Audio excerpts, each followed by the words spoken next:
कशा आहात? मजेत ना? मजेतच असायला हवं. मी राणी आहे. एका नवीन व्हिडिओमध्ये तुमच्या सगळ्यांचं खूप खूप स्वागत करते. तर आजचं व्हिडिओचं टॉपिक ना तुम्हाला थंबनेलवरून समजलंच असेल की मी कशाबद्दल सांगणार आहे. तर गेले काही दिवसामध्ये म्हणजे ऑलमोस्ट 1 महिना झाला, म्हणजे आम्ही गावावरून आलो ट्रिपवरून, आणि मग त्याच्यानंतर मी तुम्हाला ना सारखं व्हिडिओज टाकत होते की आज हॉस्पिटलला गेलो होतो, आज सोनोग्राफी झालं, आणि मग नंतर हे टेस्ट ते टेस्ट असं सर्व झालं हे सांगत होते. पण त्याच्यासोबत पूर्ण अपडेट करू असं म्हणता तर दिवस निघून जात होते, पण ते व्हिडिओ बनवायचं मुहूर्त काय माझं लागत नव्हतं. आणि चिन्नू पण म्हणजे बनवायला बसले की चिन्नूचं सारखं झोपेतून उठायचं किंवा मग हे काम ते काम असं यायचं, असं चालू होतं. तर म्हटलं आज वेळ आहे, तर आत्ता जस्ट लाईव्ह आली होती मी, पण म्हटलं लाईव्ह स्ट्रीम घेण्यापेक्षा ना एक व्हिडिओज बनवू. म्हणजे जे मला ना व्हॉट्सअपला माझ्या मैत्रिणींनी काही जणांनी रिप्लाय केलं होतं, म्हणजे तू प्रेग्नेंट आहेस का किंवा काय, तर म्हटलं ते सगळं ना एका व्हिडिओमध्ये सांगून देऊ आपण की कसं कसं काय झालं, काय प्रोसेस झालं, आणि मग फायनली प्रेग्नेंट आहे का नाही ते सांगणार आहे मी. सो पहिल्यांदा तर गावावरून आलो, आणि त्याच्यानंतर पहिल्यांदा चिन्नूच्या पप्पाचं तब्येत बिघडलं, नंतर चिन्नूचं, आणि मग त्याच्यानंतर माझं. तर स्टार्टिंगला झालं असं की पहिला म्हणजे फक्त असं वाटत होतं की म्हणजे विकनेस, चक्कर, आणि म्हणजे खूप तब्येत खराब असल्यासारखं, हातपाय एकदम लूज पडणे आणि उलटी, मळमळ असं सारखं होत होतं. तर मग त्याच्यासाठी म्हटलं आता चिन्नूला आम्ही हॉस्पिटल त्याचं करतच होतो, तो बरं नव्हता म्हणून. तर मग त्याला परत ना एकदा दाखवायला जायचं होतं, म्हणजे खोकला वगैरे झालंय ते दाखवण्यासाठी जायचं होतं. मग मला पण तिथेच दाखवूया, म्हणजे थोडंसं ती औषधं वगैरे देतील आणि मग बरं होईल, एवढं काय नाही असं वाटत होतं. म्हटलं थोडंसं एक दोन गोळी खाऊन आराम केलं की होऊन जाईल, तर असं होतं. पण मग तिकडे हॉस्पिटलला गेलो, आणि मग गेल्या तिला सांगितलं की असं असं होतंय, चक्कर उलटी वगैरे येत आहे, म्हणजे असं ते सांगितलं. आणि मग ती गोळ्या द्यायला लिहायला पण तयार झाली. आणि मग त्याच्यानंतर ती विचारली की तुझे पिरियड्स आलेत का. सो मग पिरियड्स आलेत का म्हटल्यावर मी म्हटलं नाही आले, कारण जानेवारीच्या समथिंग आले होते. आणि मग मला ना PCOD आहे, म्हणजे पिरियड ना रेग्युलर येत नाही डेटवर, म्हणजे नाही का खूप जास्त लेट येतं, 1 महिन्यानी 2 महिन्यांनी असं येतं. सो मग त्याच्यामुळे आम्ही काय ते जास्त सिरियसली घेतलं नाही, म्हणजे येईल असं वाटलं होतं. तर गावाला जाताना पण असं चालू होतं की म्हणजे पिरियड येईल का, कधी कधी बरोबर डेट टू डेट येतं महिन्याला, आणि मग नाही आलं ना येतच नाही, तर असं होऊन जातं. तर मग तेव्हा असं चालू होतं की डेट येईल, जायचं का नाही, देवाला जायचं का नाही, असं चालू होतं. पण फायनली तेव्हा आलं नाही. मग गेलो आम्ही, जाऊन वगैरे आलो. पण आल्यानंतर ना मग तसं झालं. मग दाखवलं हॉस्पिटलमध्ये, तर ती म्हणत होती की म्हणजे पिरियड नाही आलं तर तुला आता ते टेस्ट वगैरे करावं लागेल. तर मग तो टेस्ट वगैरे केली का, तर मी म्हटलं नाही माझं इरेग्युलरच आहे, तर त्याच्यामुळे टेस्ट वगैरे काय नाही केलं, म्हणजे तसं काही नाहीच आहे, मला माहिती आहे, फक्त तुम्ही म्हणजे असं वाटत आहे म्हटल्यावरती म्हटली तसं काय नाही, म्हणजे ती गोळ्याच दिली नाही, फक्त टेस्ट वगैरे करायला सांगितली. आणि मग गव्हर्नमेंटचं काम असं की ते किट ना तर तिथं देत नाहीत, तर आपलं सॅम्पल तिथे घेऊन जावं लागतं, म्हणजे जे युरिन सॅम्पल वगैरे. तर मग त्या दिवशी त्यांनी डबे वगैरे दिला, तर म्हटला की आता तुम्ही उद्या सकाळी या युरिनचं सॅम्पल घेऊन, तर मग इथे चेक वगैरे करतो. तर मग दुसऱ्या दिवशी युरिनचं सॅम्पल घेऊन गेलो, आणि मग त्यांनी टेस्टिंग म्हणजे पटकन ते आपलं जे प्रेगान्यूज वगैरे येतं किट, तर त्याच्यामध्ये नाही घालत, ते काहीतरी मशीन असतं म्हणतायचं. सो त्याच्यामध्ये ते टाकून चेक करणार होता. तर मग त्याच्यामध्ये टाकून त्यांनी चेक वगैरे केलं, आणि मग रिपोर्ट घेण्यासाठी ना नंतर बोलवलं होतं. तर मग नंतर गेलो रिपोर्ट वगैरे घेण्यासाठी. आता ते रिपोर्ट काय आलं ते मी पुढे सांगतेच, पण त्याच्यानंतर त्या रिपोर्ट वगैरे बघितली, आणि मग ती म्हटली की तुम्ही सोनोग्राफी करा. म्हणजे सोनोग्राफी करा म्हटली की म्हणजे समजेल आपल्याला काय आहे असं म्हणून, म्हणजे कशामुळं काय होतंय. तर मग सोनोग्राफी करा म्हटली. आणि मग गव्हर्नमेंटमध्ये एकदम काम स्लोच असतं, गेल्या पटकन असं काही होतच नाही. जर हेच प्रायव्हेटमध्ये गेलो असतो तर पटपट त्याच दिवशी आम्हाला रिझल्ट भेटलं असतं की पॉझिटिव्ह आहे का निगेटिव्ह आहे असं म्हणून.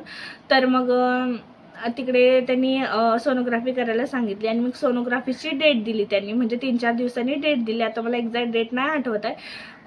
तर मग 3-4 दिवसांनी ती डेट वगैरे सांगितली. 17 तारखेला काहीतरी जायचं होतं सोनोग्राफीला. मग सोनोग्राफीला गेलो, सकाळी 9 वाजता सोनोग्राफीला गेलो, आणि मग नंबर वगैरे होतं तिथं, नंबर वगैरे आलं, नंतर आलं 12 वाजता वगैरे नंबर आलं. मग तेव्हा ते सोनोग्राफी वगैरे केली, आणि मग रिपोर्ट देताना पण घोळ झालं, म्हणजे रिपोर्ट होतं त्याच्याकडेच, त्या माणसाकडे, पण तो थोडंसं बाहेर गेला होता. मग आले की रिपोर्ट वगैरे देईल असं वाटलं होतं, आणि मग रिपोर्ट द्यायच्या वेळेस तो म्हणतो की तुमचं रिपोर्टच नाही आहे. तर मग आम्ही आलो थोडंसं टेन्शनमध्ये. आणि मग त्यांनी काय केलं होतं, म्हणजे माझ्याशी अगोदरचे पेशंट होती ना, तर तिच्या फाईलवर माझं नाव लिहिलं होतं की, आणि मग माझं नाव लिहून तिचीच रिपोर्ट लावला होता, पण त्या फाईलवर माझं नाव लिहिलं होतं आणि तिचं जे फाईल होतं त्याच्यामध्ये माझे रिपोर्ट्स ठेवले होते, पण ते तिचं नाव पुकारल्यामुळे ना आम्ही काही रिस्पॉन्स दिलो नाही.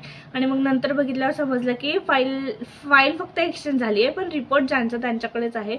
सो मग ते रिपोर्ट घेतलं, ते मॅडमला दाखवले आणि तर सोनोग्राफीचं रिपोर्ट वगैरे ते मॅडमला दाखवलं आणि मग ते रिपोर्ट बघून ते मॅडम म्हणाली की तर म्हणजे ते औषध वगैरे दिली तेव्हा म्हणजे ठीक होण्यासाठी, उलटी वगैरे म्हणजे बाकी जे त्रास होत होतं ते कमी होण्यासाठी ना औषध वगैरे दिली, पण तेव्हा ते औषध देऊन काहीच उपयोग नव्हता, कारण मला तेव्हा ठीक वाटत होतं, बरं वाटत होतं. 1-2 दिवसांनी ना ह्यांनीच बाहेरून गोळ्या वगैरे आणले होते, मग ते खाल्ले होते तर बरं वाटत होतं. मग तिने दिलेले काही गोळ्या खाल्ल्या नाही, पण त्या रिपोर्टवरून ती म्हटली की तुला आता थायरॉईड टेस्ट करावं लागेल, थायरॉईड वगैरे आहे का चेक करावं लागेल. आणि सोनोग्राफीच्या तिथे बसलो होतो ना वेटिंग करण्यासाठी, तर तिथेच हे म्हणाले होते की तुला थायरॉईड वगैरे झालं असेल म्हणून, म्हणजे वेट पण आता थोडंसं वाढलेलं आहे, तर त्याच्यामुळे म्हटले की थायरॉईड वगैरे टेस्ट करावं लागेल असं म्हटले हे. तर ती पण तशीच बोलली की तुला थायरॉईड टेस्ट करावं लागेल.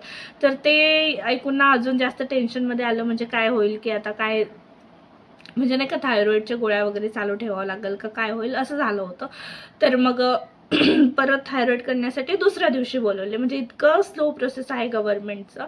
तर मग दुसऱ्या दिवशी गेलो थायरॉईड वगैरे टेस्ट करण्यासाठी, काही नाही ते ब्लड सॅम्पल घेतात, तर 9 वाजता बोलवलं होतं, तर थोडंसं लेटच गेलो आम्ही. आणि मग गेल्यानंतर ती ब्लड सॅम्पल वगैरे घेतले त्यांनी, आणि मग त्या दिवशी रिपोर्ट द्यायचं, म्हणजे त्यांचे मशीन काहीतरी ते मशीनला लावले होते मग सॅम्पल, सो त्या दिवशी ते रिपोर्ट देऊ शकत नव्हते, तर मग रिपोर्टसाठी परत दुसऱ्या दिवशी बोलवलं होतं. मग दुसऱ्या दिवशी म्हणजे गुढीपाडवा होतं, तर मग त्या दिवशी ना रिपोर्ट घ्यायला म्हटले की नको, आज म्हणजे नवीन वर्षाचा पहिला दिवस आहे, तर आज नकोस जायला हॉस्पिटलला, मी फक्त जातो रिपोर्ट वगैरे घेऊन येतो. तर मग हे गेले, रिपोर्ट वगैरे घेऊन आले आणि मग तेव्हा कुठे मनाला शांती भेटली, म्हणजे रिपोर्ट येता येता तर मॅडमला पण त्यांनी दाखवून आणलं. आणि मग फायनली ना रिपोर्ट नेगेटिव्ह होतं, म्हणजे थायरॉईड तर नव्हतंच. आणि तुम्हाला आता ते प्रेग्नन्सी किटचं रिझल्ट सांगते. तर ते प्रेग्नन्सी किटचं रिझल्ट पण नेगेटिव्ह होतं. तर खरं सांगू का, जे फर्स्ट टाईम म्हणजे आपण जेव्हा फर्स्ट टाईम पिरियड वगैरे मिस होतो, म्हणजे जेव्हा आम्ही ट्रीटमेंट घेत होतो, तर तेव्हा पिरियड मिस झालं ना आणि मग लगेच दुसऱ्या दिवशी चेक केलं होतं, तर म्हणजे पॉझिटिव्ह आलं. तर ती खुशी, पॉझिटिव्हची खुशी जी होती ना, तीच खुशी सेम आता इथे नेगेटिव्ह रिपोर्ट आल्यावर तीच खुशी होती. म्हणजे इमॅजिन करा, म्हणजे वेळ कसं असतं, ज्या वेळेवर जे भेटलं ना आपण खुश होतो. आणि या म्हणजे आता ना आम्हाला म्हणजे माहीतच होतं आम्हाला की नाहीच आहे असं म्हणून माहीतच होतं, पण तरीही म्हणजे रिपोर्टवर थोडं तरी आपण अवलंबून असतोच 1% तरी. तर असं वाटत होतं की कुठे पॉझिटिव्ह येईल, म्हणजे आता चिन्नू पण छोटंच आहे, पण कुठे पॉझिटिव्ह येईल इतक्या लवकर कसं का, म्हणजे असं त्या रात्री ना तेच विचार चालू होते, पॉझिटिव्ह नाही यायला पाहिजे, किंवा मग पॉझिटिव्ह आलं तर कसं काय काय असं चालू होतं. पण कुठेतरी बॅक ऑफ द माइंड असं पण वाटत होतं की नाही नेगेटिव्ह असेलच असं. पण फायनली ना ते रिपोर्ट तिथे मस्त नेगेटिव्ह वगैरे लिहिलं होतं, तर मग ते बघून ना मग मनाला एकदम शांत वाटलं, छान वाटलं की नेगेटिव्ह रिपोर्ट आलं म्हणून, कारण इतक्या लवकर तर आम्ही काही प्रिपेअर नाही आहे. तर हो, तर प्रेग्नन्सी वगैरे असं काहीच नाही आहे, तर नेगेटिव्ह आहे रिपोर्ट. फक्त ते आपलं नॉर्मल विकनेस वगैरे आलं असेल, थोडंसं फिरल्यामुळे, धावपळ वगैरे केल्यामुळे, आणि आता कुठेतरी बाहेर फिरायला गेल्यावर जेवण वगैरे खालीवर होतंच आपलं, सो त्याच्यामुळे थोडंसं आलं असेल. आणि कुठेतरी फिरून आल्यावर घरातले कामं वगैरे असतातच, तर लेकरांचं पण सगळं रुटीन चेंज होतं, तर त्याच्यामुळे हे सर्व झालं होतं. आणि ह्यांचं तेव्हा नाईट चालू होतं, त्याच्यामुळे ना 15 दिवस तरी ह्यांचं नाईट सुरू होतं, तर सारखं दिवस उजडले की हॉस्पिटल, दिवस उजडले की हॉस्पिटल असं काहीसं चालू होतं. सो ते सर्व आता झालं. तर थायरॉईडचं पण रिपोर्ट निगेटिव्ह आलं, प्रेग्नन्सीचं पण निगेटिव्ह आलं, आणि मग मला जे म्हटलं मी PCOD आहे, तर त्याच्यामुळेच ते तसं झालं होतं. म्हणजे माझ्या कधी पण ना ते सोनोग्राफी वगैरे करायला सांगतातच PCODमध्ये, तर त्याच्यामुळे ना जे ओव्हरीज असतात ना, तर त्यात स्वेलिंग वगैरे आलं होतं, तर त्याच्यामुळे ना म्हणजे PCODचं प्रॉब्लेम पण होतं, आणि मग त्याच्यामुळे पिरियड्स पण रेग्युलर येत नाही आपल्याला. आणि मग मी त्याचा खूप वेळा कोर्स वगैरे पण केलेली आहे, 3 महिन्याचा कोर्स, 6 महिन्याचा कोर्स रेग्युलर येण्यासाठी, पण त्याच्याने काहीच फरक नाही पडत. तर म्हणजे ते गोळ्या घेत ना आपल्याला कंटिन्युअस त्याच्या वर्कआउट पण करावं लागतं, आणि मग तेवढं बॅलन्स्ड डाएट, आपलं खाणं पिणं राहणपण सगळं तसं असावं लागतं, सगळं म्हणजे आपलं रेग्युलर होण्यासाठी. पण ते तर आपल्याने पॉसिबल नाही असं मला वाटतं. सो मग मी त्याच्याकडे जास्त लक्ष देत नाही आहे. तर आता सांगते की आता माझं पिरियड्स वगैरे पण आलेले आहे, 2-3 दिवस झालं. तर प्रेग्नन्सी वगैरे काही नाही आहे, रिपोर्ट निगेटिव्ह आहे, थायरॉईड पण नाही आहे. सो आता आम्ही टेन्शन फ्री आहोत. तर हेच सांगायचं होतं की all reports are negative, no pregnancy, no second baby. तर असा होता हा व्लॉग. छोटीशी माहिती म्हणजे जे वाटत होते क्वेश्चन्स काही जणांना, तर तेच क्लिअर करायचं होतं या रिपोर्टमधून. तर असं होतं हा व्हिडिओ. तर कसं वाटलं हा व्हिडिओ मला नक्कीच कॉमेंटमध्ये सांगा. आणि अजून काही विचारायचं असेल किंवा मग फर्स्ट प्रेग्नन्सी कशी राहिली, म्हणजे PCOD असताना पण म्हणजे आम्ही काय केलं ते सगळं जाणून घ्यायचं असेल तर मला नक्कीच कॉमेंटमध्ये सांगा की PCOD असताना तुम्ही म्हणजे कसं कन्सिव्ह केलं किंवा काय केलं, काय ट्रीटमेंट दिली डॉक्टरांनी. तर ते सगळं तुम्हाला जाणून घ्यायचं असेल तर नक्कीच मला कॉमेंट करा, मी त्याचा आन्सर करेन. आणि इरेग्युलर पिरियड असल्यावर काय केलं पाहिजे, काय नाही केलं पाहिजे, तर ते नक्कीच मी सांगेन. तर चला, तर हा छोटंसं व्लॉग म्हणजे क्वेश्चन आन्सरच म्हणा, तर हा मी इथेच एंड करते. तर भेटूया आता नेक्स्ट व्हिडिओमध्ये. Till then bye bye, thanks for watching. आणि हा व्हिडिओ आवडला तर नक्कीच व्हिडिओला लाईक करा, कॉमेंट करा आणि तुमच्या मैत्रिणींसोबत शेअर पण करा. तर भेटूया नेक्स्ट व्हिडिओमध्ये. Till then bye bye, thanks for watching.